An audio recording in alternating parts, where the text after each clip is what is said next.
My name is Ilan Pappe. I am a senior lecturer in the Department of Political Science in Haifa University. I was born in Haifa. I lived most of my life here, and I have written several books on the history of the conflict, and particularly on the history of the 1948 war.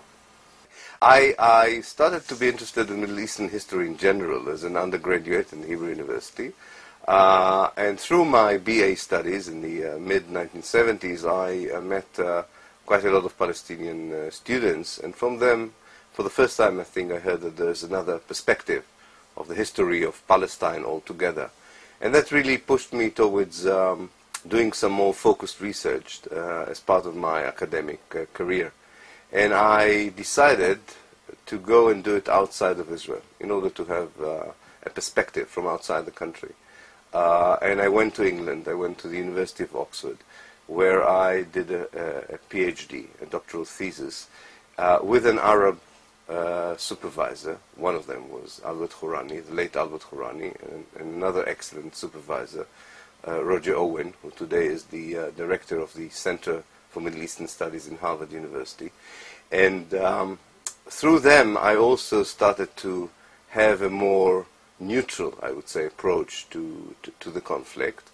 And in Oxford, I met even more Palestinian students and colleagues. In a way, Palestinians who were more liberated to speak about their own perspective compared to those I met at the Hebrew University. And I met several Palestinian scholars, among them Edward Said and others. I began to form an idea that something of what I knew was wrong, and something of what I knew wasn't there even. And that I needed to go myself and look at the history of the place in order to establish my own position on the issue. And after consulting with my supervisors, we've decided that I would work on the 1948 history.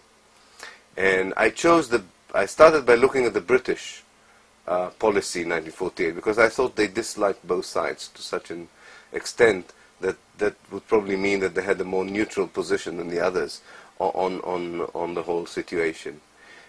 In fact, when I started looking at the archives, and I should say that both in Israel and in Britain, there are regulations about declassifying material. And every 30 years, the archives are declassified, are opened, which means that the archives of 1948 were open to the public, both in Israel and in Britain, and later on even in the United States, in around 1978. So when I started working, I was one of the first ones to look at documents which had been inaccessible until that time to most of the scholarly community. And I thought I would be interested in the British policy, but the more I looked at the archives, the more I was drawn into the story of 48 itself rather than to the story of the British policy. I did finish a dissertation on the British policy, which became my first book, but I really was not that interested anymore in the British policy. I suddenly realized that there was a story there of 1948, which is the formative story of both Palestinians and Israelis, which is the basis for the conflict between Israelis and Palestinians, and that as an educated Israeli who had already 1 degree from university, I knew very little about what happened in the most important year in our country's history. And ever since then, which is, let's say, the beginning of the 1980s, I have to admit, I became obsessed with 1948, because it's like, I suppose it's like an American who would go back to either 1776 or 1865 and would feel that he knew very little about that year, and that what he knew was all distorted.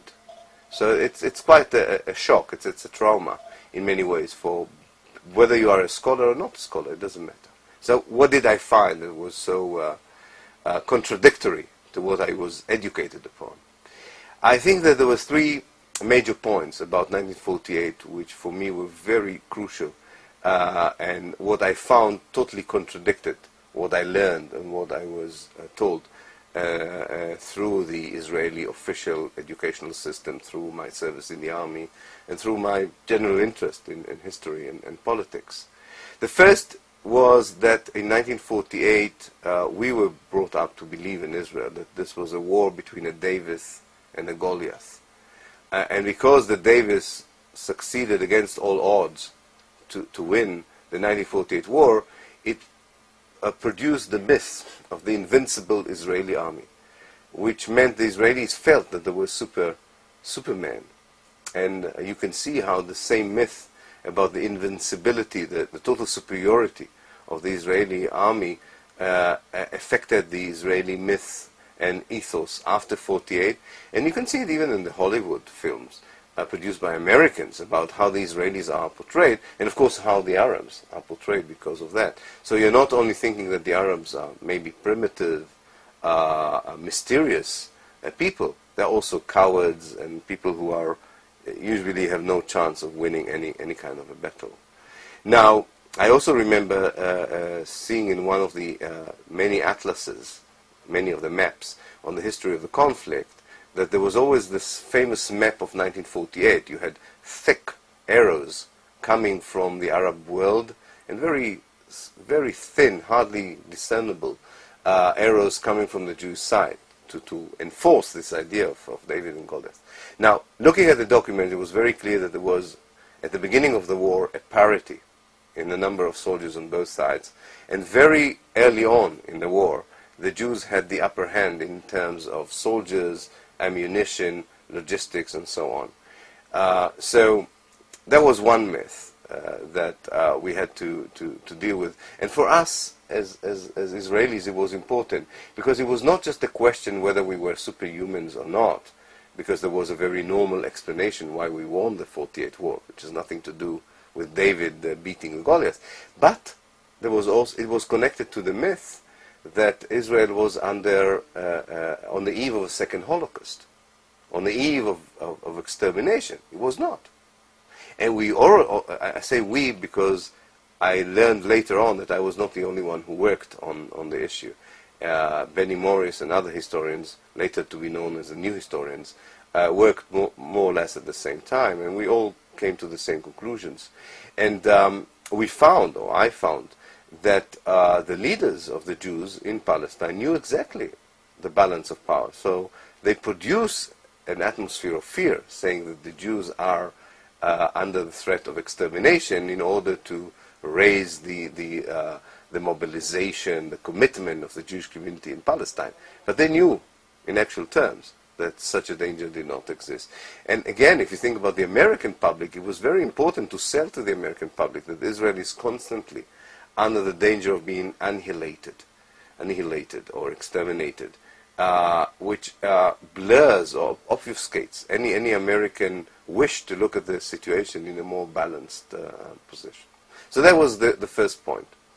This, to this, I should add, and this still belongs to the first point, that we found out, and I was the first one to find out about it, I think, that the Israeli government, or the Israeli leadership, had, prior to the war, an agreement with the strongest Arab army, the Jordanian army, to divide Palestine between the Jordanians and the Jews at the expense of the Palestinians. And because they had such a good agreement with the strongest Arab army, it meant that it even reduced more the danger from the Arab world to the young Jewish state.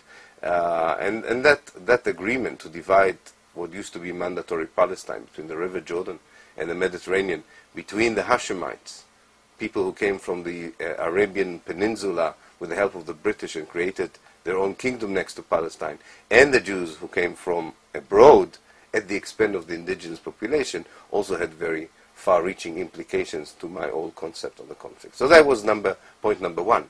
The second point, even is more important to my mind, is the whole issue of the refugee problem. How did so many Palestinians become refugees? The official Israeli narrative, the official Israeli historiography told us at schools and later on in the university and from whoever you wanted to hear, that the population of Palestine was called upon by its own leaders and by leaders from other Arab countries to leave and make way for the invading Arab armies and with a promise to come back after the victory would be secured. This is, for me, the most fascinating and tragic part of the story. I found out that because of the way that the United Nations Partition Plan evolved, and I don't want to go into too many details, but let me just put it in three very short and clear stages, so I think it would be clear to the viewers. The United Nations offered to divide Palestine into two parts, almost I would say equal part, 50% to the Jews, 50% to the Palestinians, at the end of the British mandate, through the year 1947. The Palestinians looked at that partition as unacceptable because they viewed the Zionist presence in Palestine as much as the Algerians viewed the French presence in Algeria. And as the Algerians would not have agreed to divide Algeria into two with the French settlers, so did the Palestinians not agree to divide Palestine with the Zionist settlers. And because of that, the Jewish leadership said to itself, if the Palestinians do not accept the partition plan, we also do not have to abide by the partition plan. And they decided in around March 1948, they meaning the Jewish leadership, that Israel, the new Jewish state, will consist not only on the 50% promised by the United Nations, but an additional, almost an additional 30% of the land.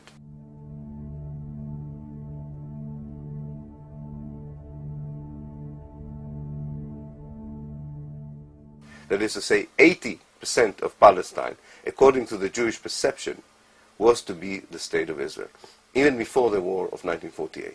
In fact, if you look at the map today, the West Bank and the Gaza Strip are the 20% which Israel had decided at that time not to include in the Jewish state. Now, why was that? Because it was... Because they had an agreement. That's a good question. Because I mentioned before the agreement they had with the Jordanian leadership, or the king, King Abdullah.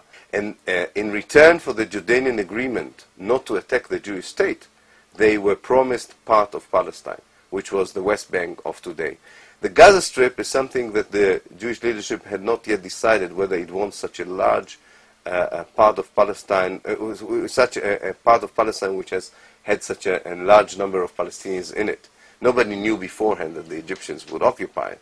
But more or less the perception was that Gaza doesn't have to be part of Israel, it could be part of Egypt. And the West Bank, what became the West Bank, was annexed to the Jordanians as part of the agreement with the Jews prior to the 1948 war. Now in the remaining 80% of Palestine, there were 660,000 Jews and 900,000 Palestinians. Now, even the most moderate Zionists would not regard such a demographic balance as the implementation of the Zionist ideal. The idea of having a Jewish state in Palestine meant having a state with a Jewish majority, if not Jewish exclusivity. And definitely, if you look at the situation, it was clear that if the Jews would not move anyone out of Palestine, or out of the prospective Israel, they would be a minority within the state of Israel.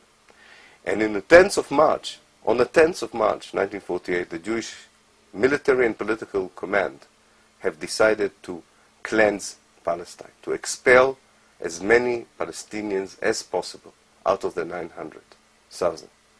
We don't know even today how many exactly were expelled. We know that it moves between 750,000 to 800,000, which means the vast majority of the Palestinians who were supposed to be part of the Jewish state were expelled by force by Israel. Now, Betty Morris, who is a very thorough researcher, went to Special Archives, which is in London, in Reading actually, not far away from London, where the British have monitored every transaction and every broadcast that was in the air in those days, ever since 1936. And he found no proof to any such message coming in the radio. There was no television. Coming in the air, and I found no evidence for anything in writing. And in fact, we know now for sure there was no such call. There was an Israeli propaganda myth to say that the Arab leaders called upon the population to leave. And they wanted to develop this myth because they wanted to hide the fact that they have decided in March 1948 to expel the indigenous population of Palestine. Now we're talking here about 900,000 people who lived for hundreds of years, if not thousands of years, mostly in villages, in 11 towns. And when the war ends, 500 villages are destroyed, 11 towns are gone, 750,000, maybe 800,000 out of 900,000 become refugees. Their land, they own most of the land in Palestine. Their land is being confiscated by the Jewish state. They have no property rights anymore, no land rights. Their houses were looted, and their careers were stopped. And it was a real human tragedy on a large scale, And the main responsibility, according to my historical research, lies with those people who decided to expel them, the Zionist leadership. So that's point number 2. Now, who are these people? Give them names. Yeah, I'll give them names. First and foremost, we have David Ben-Gurion, who was the chairman of the executive committee of the Jewish Agency and later the first prime minister of Israel. A very powerful man. Most of the crucial decisions have to go through him. If he had been against it, this decision would not have been carried out.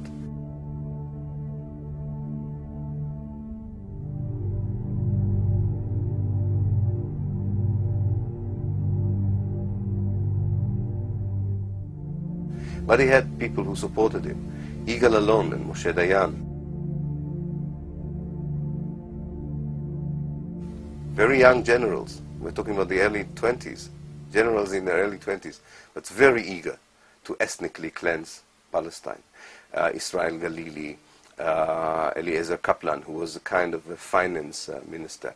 And Mr. Transfer himself, as they called him Mr. Transfer, was someone called Yosef Weitz, who was responsible for the development and settlement section in the Jewish Agency. His duty before the war was to look at the Arab territories and say which is the fertile land and which part of the Jewish Agency will take the land and so on. He had transfer committees, official committees which dealt in each region with how to execute the transfer and what to do after the transfer. If they can cause people to flee, that's the best. If they have to put people on trucks and transfer them, that's all right. If they have to massacre people in order to intimidate them into flight, that's okay as well. I realized that, contrary to the Israeli official historiography, that there was only one massacre in Deir Yassin. I realized that there were dozens of massacres. I once remarked that even a peace-loving movement like the Quakers, had they been in such a similar situation, would have admitted to more than one massacre. It's so ridiculous that the Israelis thought that they can sort of be let off with their own official history by saying, yes, of course, one massacre did take place, which is ridiculous. I should say something about this ethnic cleansing operation. I wrote about it for the first time in 1988, 1989, and I'm rewriting now a new book about the ethnic cleansing of Palestine because I realized how little do we still know about it, the planning, the execution, and so on. Because when I started my work as an historian, I thought the whole historical truth lies within the documents, the archives, the written sort of documentation. But then I realized the people who leave behind them documented evidence are the expellers only, those who those who were the victorious party. They have archives, they have documents. Those who have expelled don't have documents, don't have an archive. What they have is a collective memory. And you have to talk to these people before they die. And I started talking, and I'm now involved in a huge oral history project. Very much like the Israeli government, and I'm glad they did it, were involved in a huge oral history project about what happened to the Jews in the Holocaust. And through that project, I realized how little we know about what actually happened in each village, and how exactly the command from above to cleanse Palestine became a reality on the ground. It wanted an Israel free from as many Palestinians as possible, and having as much territory of Palestine as possible.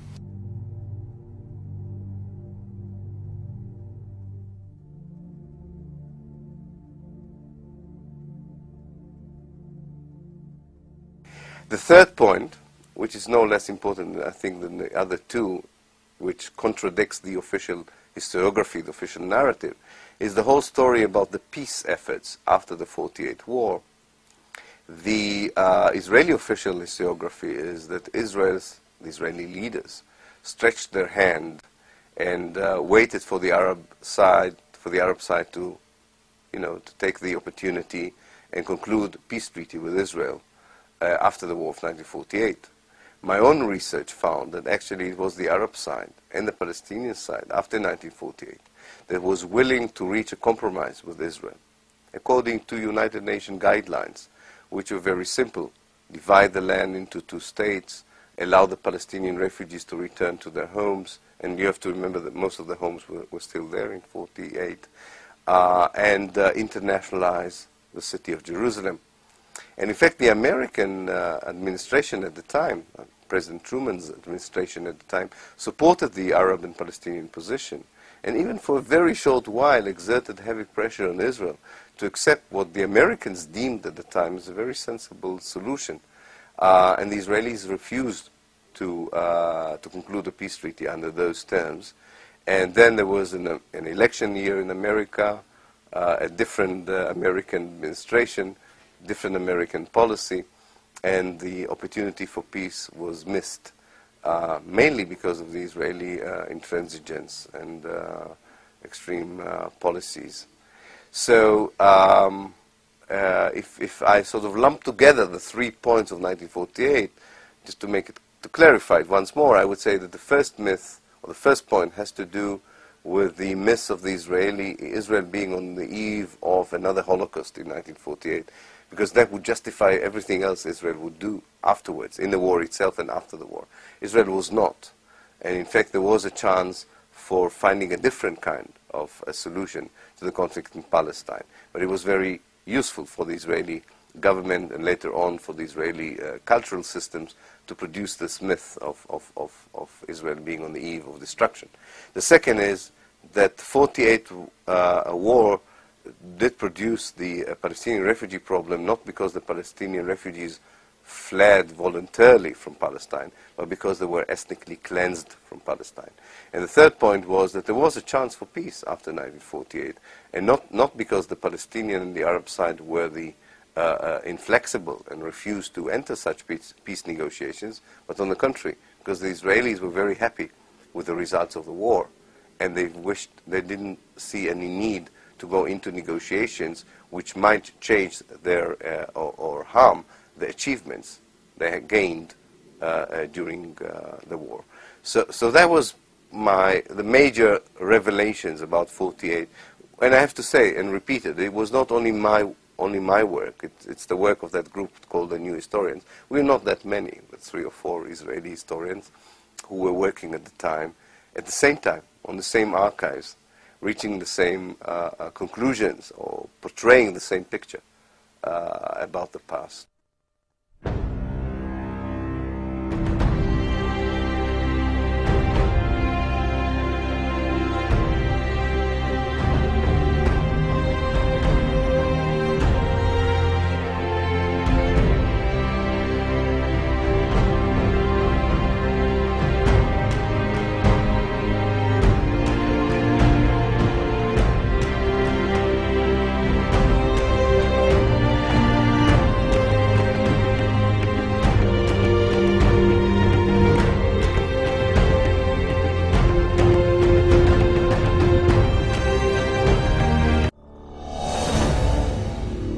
How does the Israeli public or anybody deal with what you're suggesting? Yeah. It was a long process of reaction, which has its ups and downs, and I will try and describe it, because we came to the public arena, if you want, or into the public consciousness in the late 1980s.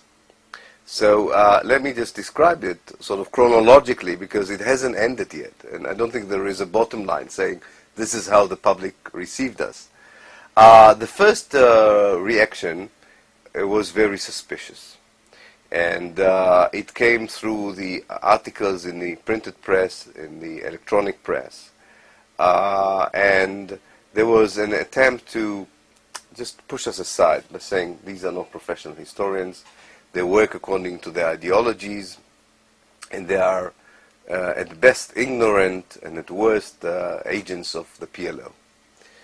But this passed because the global reaction was very different, in very respectful and respected academic centers. Our books were accepted, our works were regarded as solid professional works of history. So the academic and political establishment in Israel had to review its position. And roughly, I would say, around the beginning of the Oslo process, September 1993, the attitude changed for better.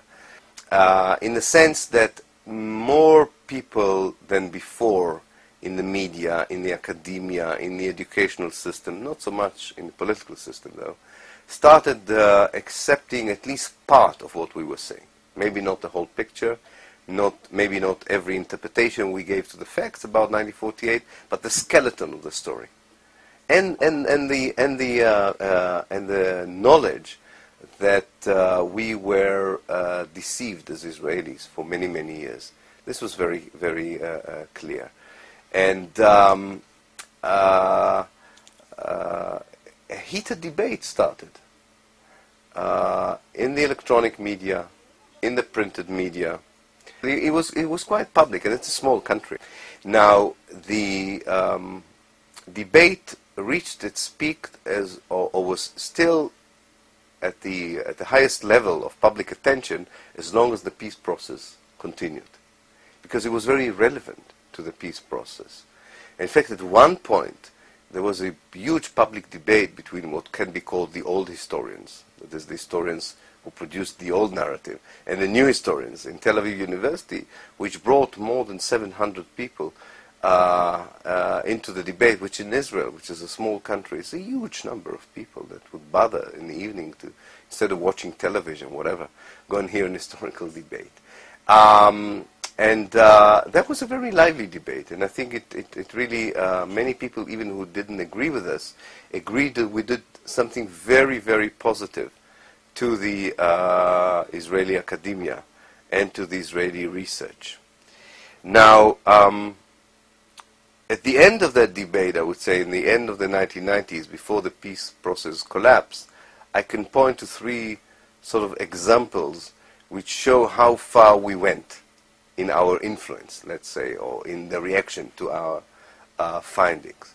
One is a very famous television program. In 1998, Israel celebrated its 50th anniversary, and for that celebration, the Israeli first channel on TV prepared a documentary series on Israel's history, 22 chapters on the country's history, and this was the flagship.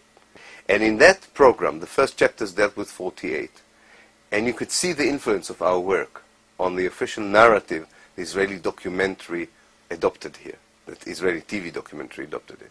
Not in totality. They didn't accept everything, but they admitted that there were expulsions. They admitted that Israel carries the responsibility for not having peace after 1948.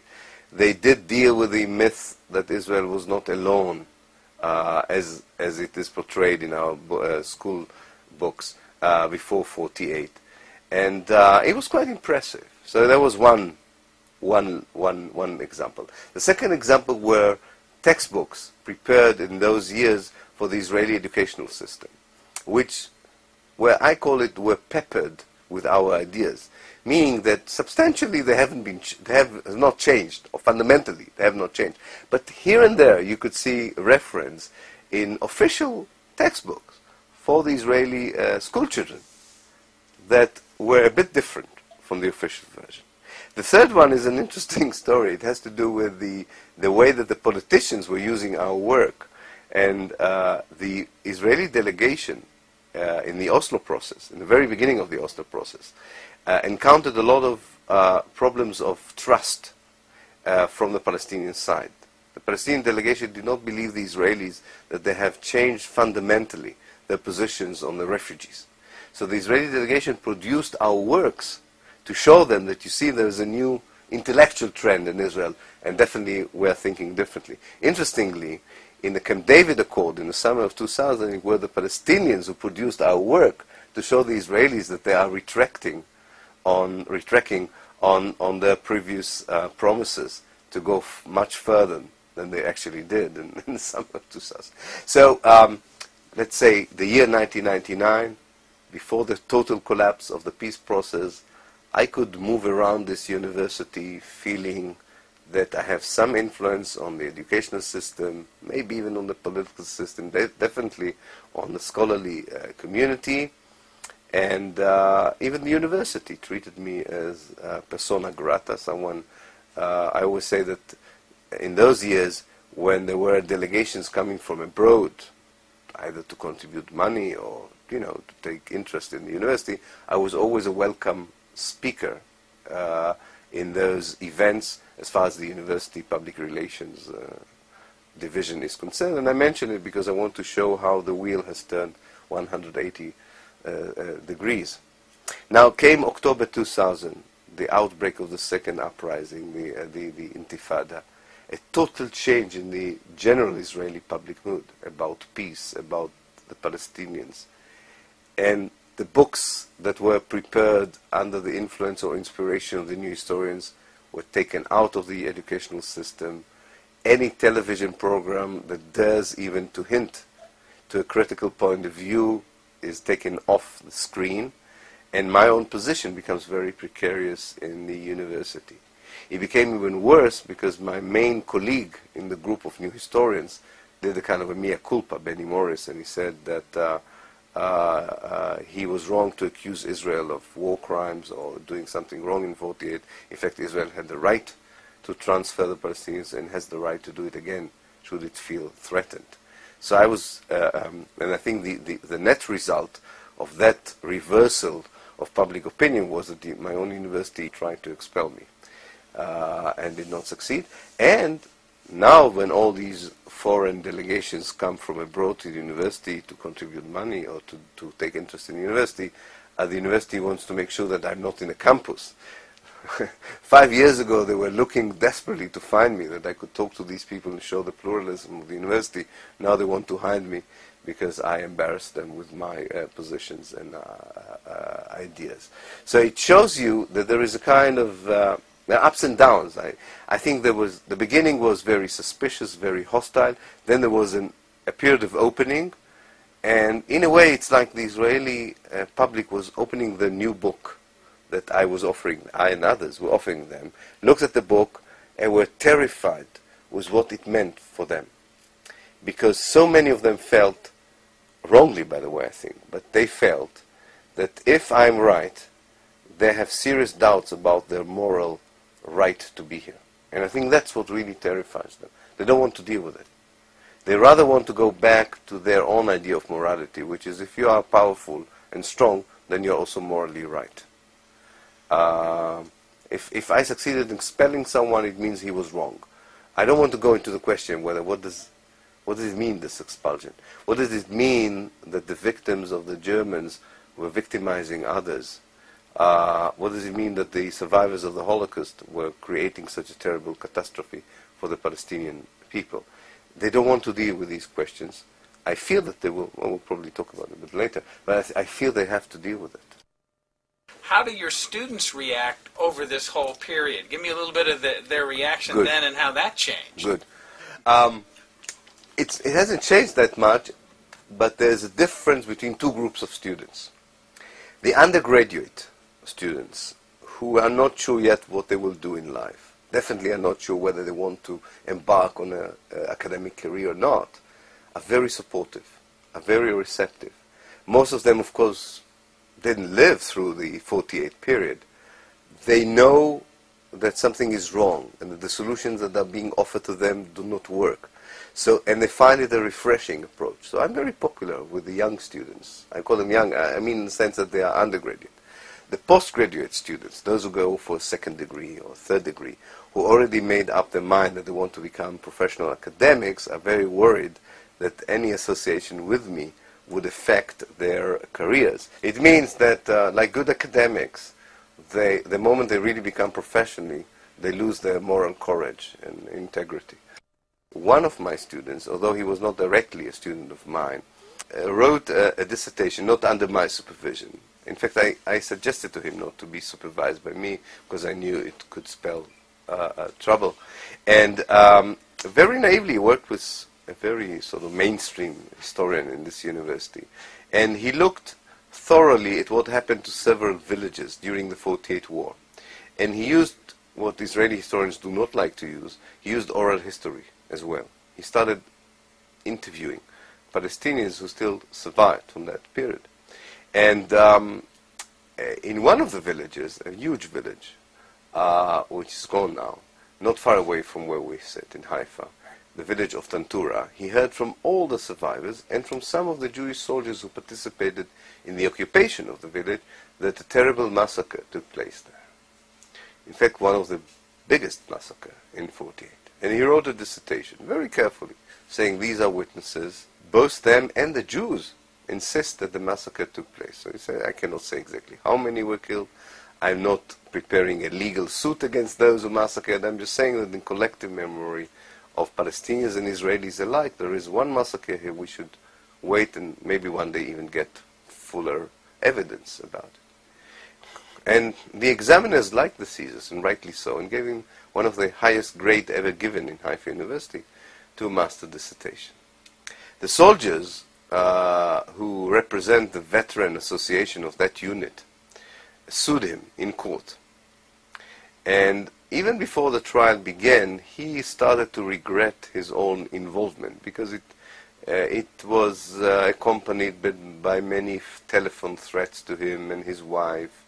And he's not so strong. I mean, I know as someone who is involved in such struggles, you need to be quite a good constitution for such struggles, let's say. And he doesn't have it. He doesn't have it. And he thought of a way out of it, which he regretted later, which was to sign an apology, which the lawyers of the other side succeeded in getting out of him. And he did not even consult his own lawyers about it.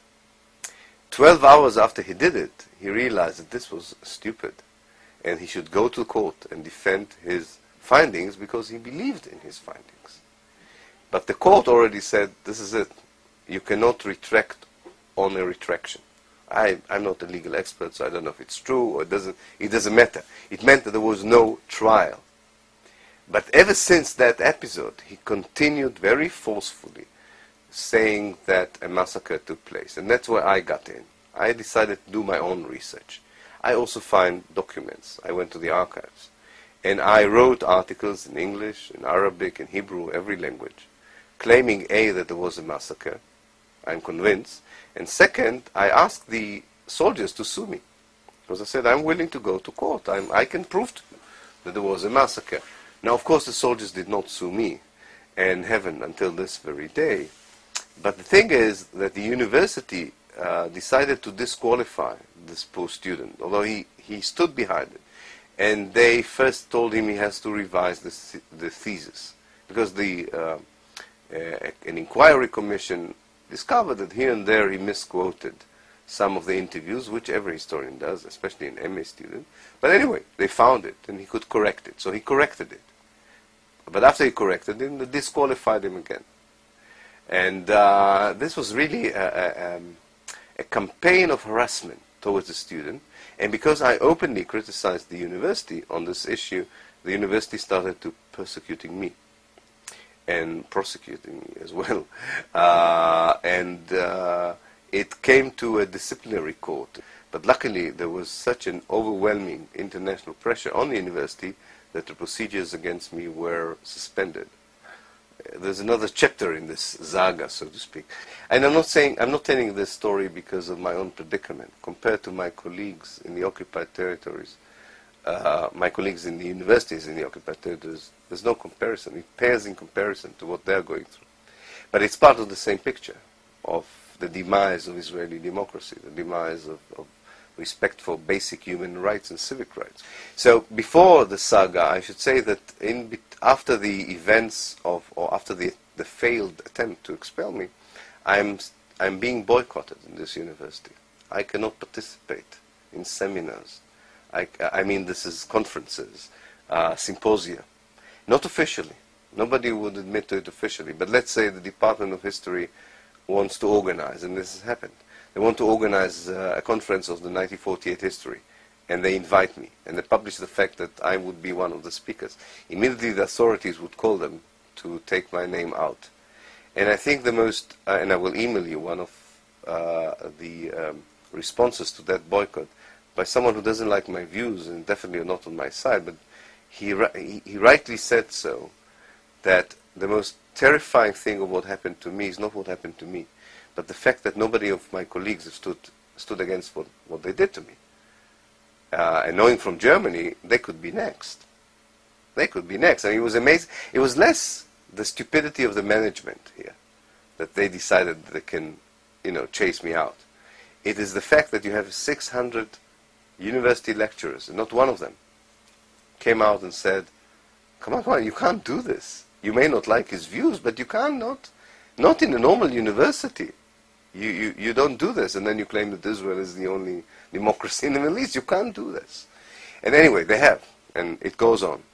I wanted to break the boycott, so I organized the conference, and I decided to ignore the messages I got from above, that no, you cannot have a conference in university, you are barred from having conferences.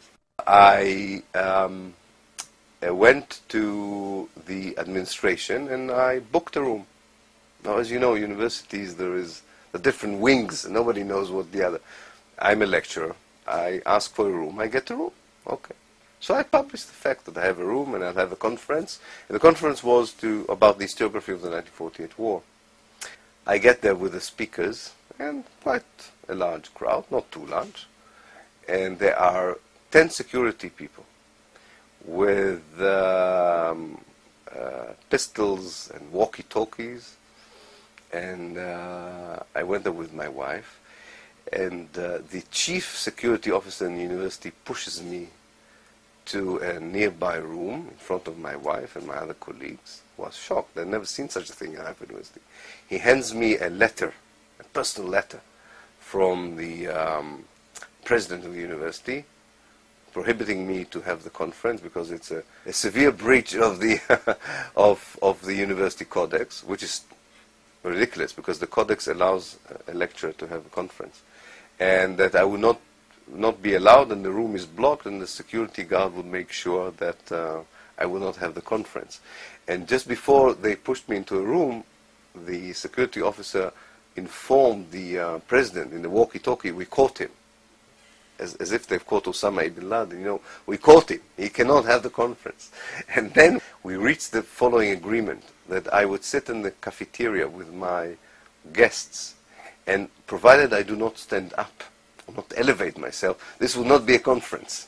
This would be a social gathering.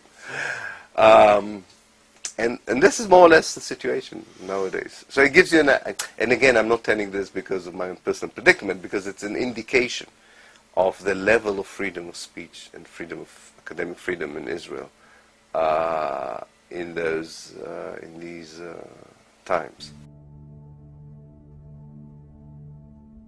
So, unless proven otherwise, I don't think we are seeing any significant change in the basic Israeli mentality and perception of the reality. And that perception of the reality, if I will try to articulate it, I would say it's the following, is that basically what matters in the world is the American position. And what matters in our relationship with the Palestinians and the Arab world are two things: our own power, our own capabilities, and the American position. Everything else is irrelevant. The United Nations position, the Western position, the world position, even the civil society in America, if they have a different position than the administration. And even in the administration, not everybody matters. Secretary of State doesn't matter.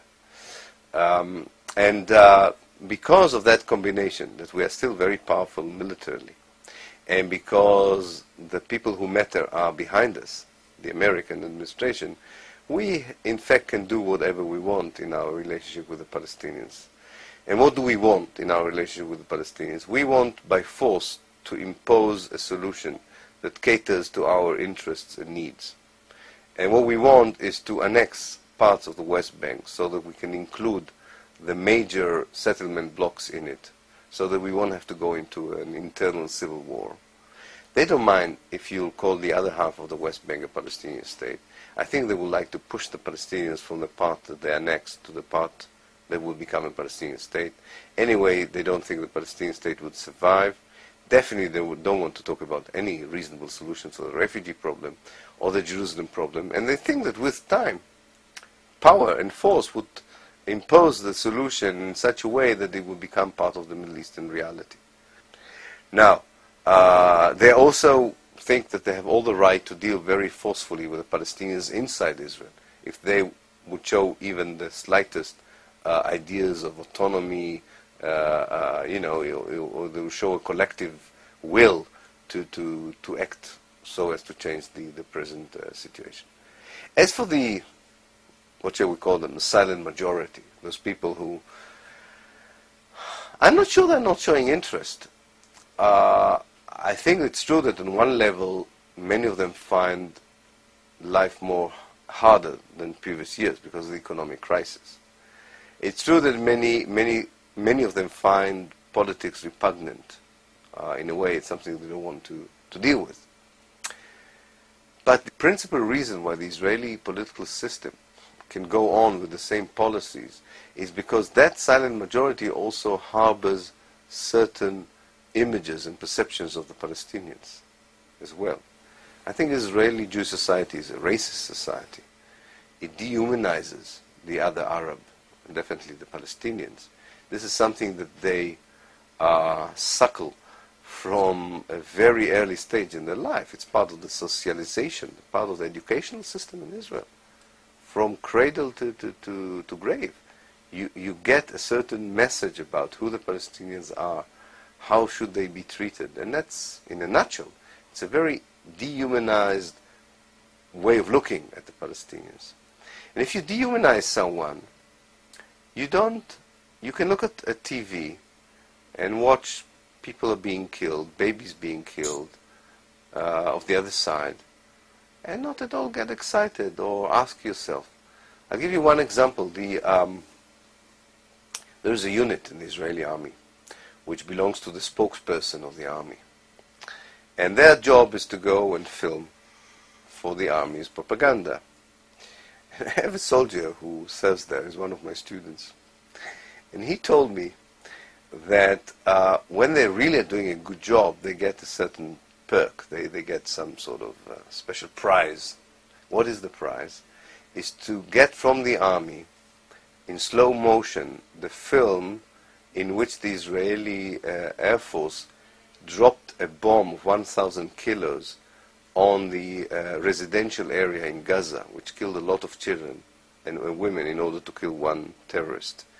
And this is the prize of the soldiers. And they will love watching it, because you can see exactly, because it was taken from the aircraft.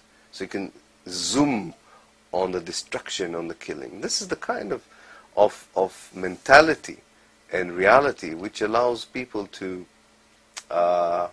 be bystanders, not only to things that already had been done to the Palestinians, but I am very fearful that these people would be bystanders even when worse things would be inflicted upon the Palestinians.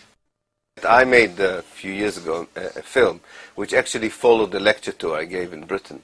And its title was The State of Denial, Israel as a State of Denial. And it followed certain phases in the way the Israeli establishment denies what had happened in 48, denies what happens in the occupied territories, and even denies what happened lately in the occupied territories.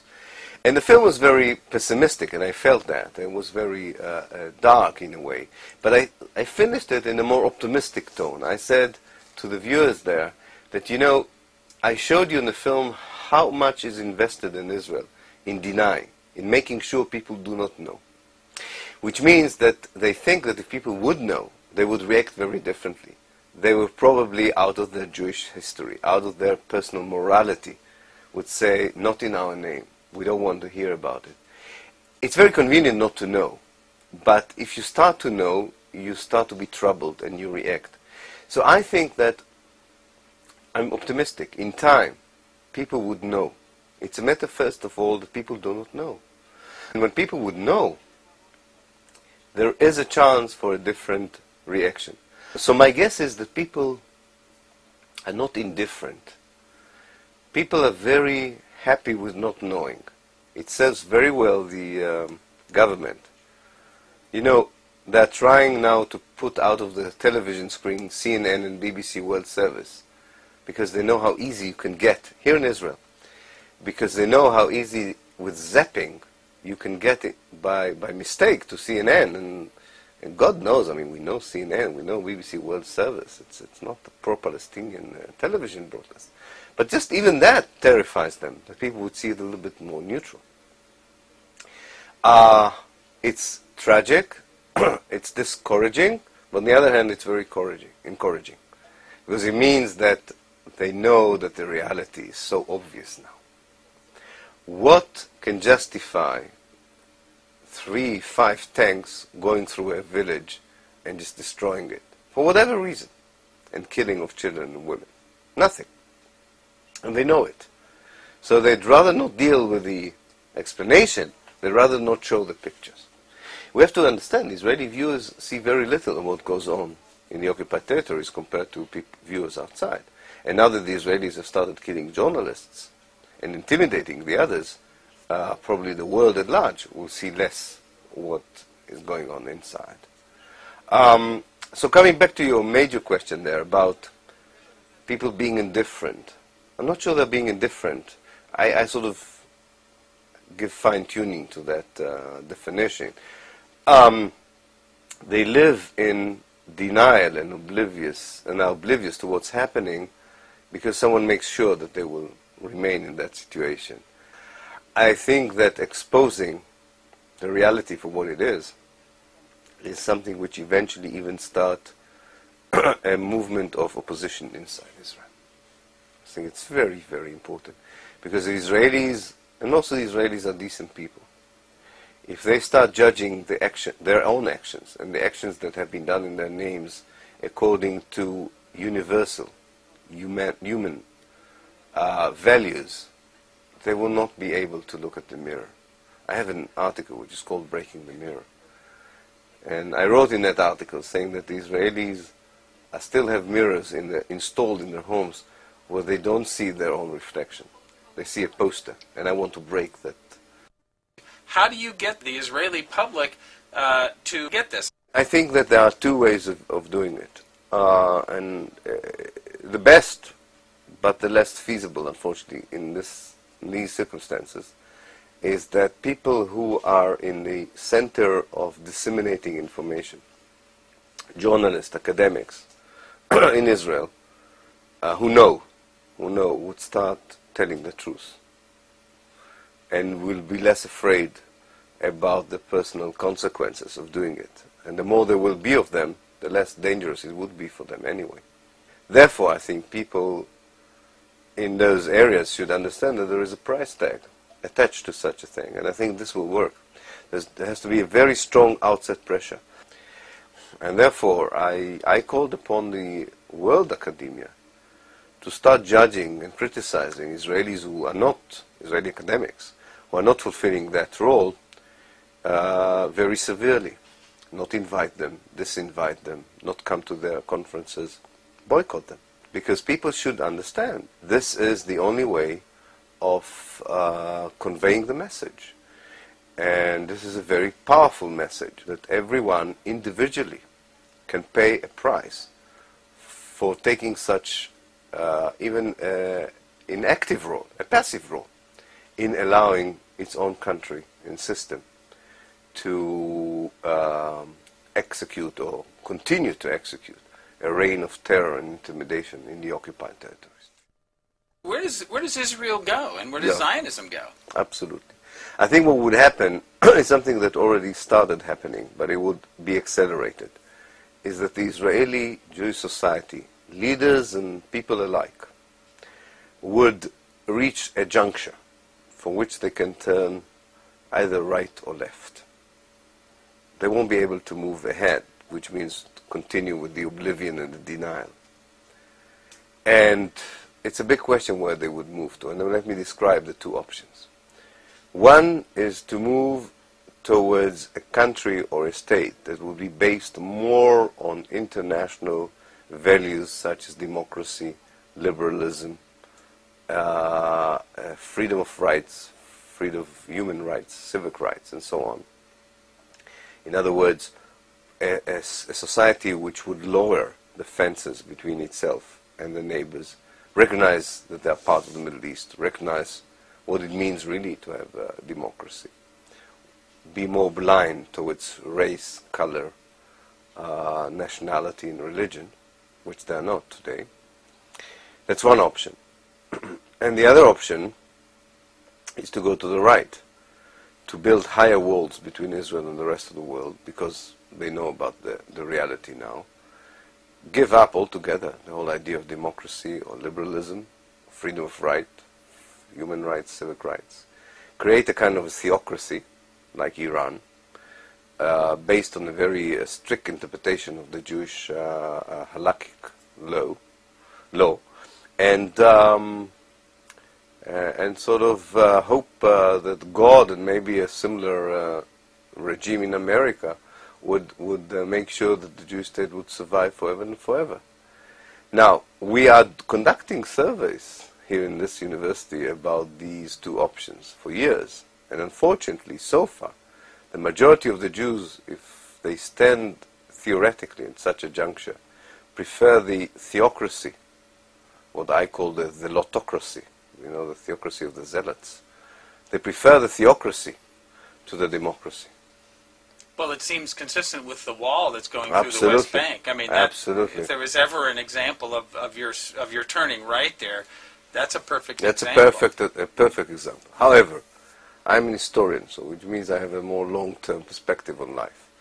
I think that it may even be a necessary turn to the right in order to go back to the left, which means that in the long run, I still have what is left of my confidence, that people would be awake. If they have not waken up now, they will be woken up if indeed the present Israeli conduct would even get worse. Hardly imaginable, but it can get worse. It can get worse. I hope it will wake up people, as one hope that in America people would wake up. Sometimes you need a certain number of casualties, a certain number of breaches and violations of your basic rights before you are waken up. Sometimes it has to happen to you before you realize it's important, because you're not impressed when it happened to others. I will end with a short anecdote. I always like the anecdotes instead of these abstract, heavy academic discourse. I moved to a new neighborhood with my family, and the local newspaper of the little town I moved into wrote a very negative profile on me, like the big new boy in town. The enemy has come to reside with us. And my wife had a great idea. She said, instead of writing a letter to the paper, said it's all wrong, this profile is assassination of your character, why don't we decide that once a week our house at 9 o'clock in the evening is open for people, and people are invited to come and talk to you. She bought me a high stool on which I sit. And I said, okay, we'll do it, but nobody will come. I said, let's see. 50 people showed in the first meeting in my living room, which does not contain 50 people, but they arrived to talk to me. And we are since, it's a year and a half now, and we are conducting once a week talks about one issue alone. What happened in 1948? What do we know about 48, and how does this affect our life in Israel, and how would it affect our future? And it started in a very hostile way, and it ended up, it hasn't ended, but we have reached a position where people believe me, people absorb part of it, and I can see that there is hope in convincing people that the fact that what had happened in 1948 is so crucial to understand what should happen here, not in the sense that the Israelis should become refugees themselves now. That what the Palestinians want is acknowledgement of what happened to them. And with that acknowledgement, all the other issues would be very insignificant compared to everything else. So I'm hopeful because I talk to people at the eyes level. You know, I don't write these articles and wait for emails, responses. I talk to people. That's the good news, and I get very good responses. The bad news is that you can talk to as so many people in 1 year as you can talk to, and that's a limited number. So if I have another 500 years, I'm very hopeful. But I do hope that something there is changing. But I admit it's very, very difficult to be optimistic in those years. But one has to, otherwise there's no point in staying here. If you had something to say to the American people, what would you want to say? What do you want to impart here? I think that there is a large number of American citizens who do not know how closely they are associated to what goes on here. And because they are so closely linked, and I will say in a moment how, I think they carry responsibility, both as Americans but also as human beings, of what goes on. Because the mechanism of evil and destruction that Israel is using in order to implement its vision of a Jewish state comes at the expense of the indigenous population of Palestine. It costs a lot of money. You need a lot of weapons in order to implement that kind of reality by which the Palestinians would lose any right or any title to the land of Palestine, to their homeland. It would not have been possible to expel the Palestinians, to occupy what was left in Palestine, to build settlements, to resist peace with the Palestinians, had not the Americans supported Israel with money, weapons, and diplomacy. And it is the American politicians who are being elected that give the diplomatic supports. It's the American taxpayer who gives Israel the financial leverage to carry out its settlement policies in the West Bank and the occupied territories, to carry on a very cruel, probably the cruelest occupation we have nowadays in Palestine. So it's up to the American people to rethink whether in their name and with their money such things should be done. In the case of Palestine, it's a very evil chapter, I think, in the American involvement in global affairs, and Americans should think about it. On a human level, on a more human level, I've toured America, and I've come to places in Midwest and Mid-America. I talked to farmers, and I felt that the moment you face farmers, or people who have small businesses, people who know how difficult it is to go through life, and made something out of life.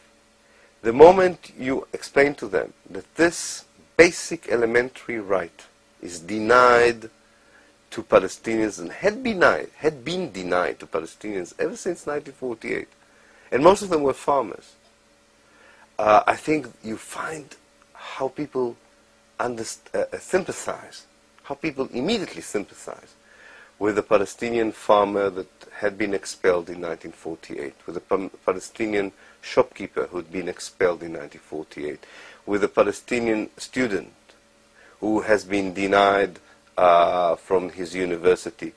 And it's very clear that American citizens would understand who is the victim and who is the victimizers. And traditionally, they should go with the victim and not with the victimizer.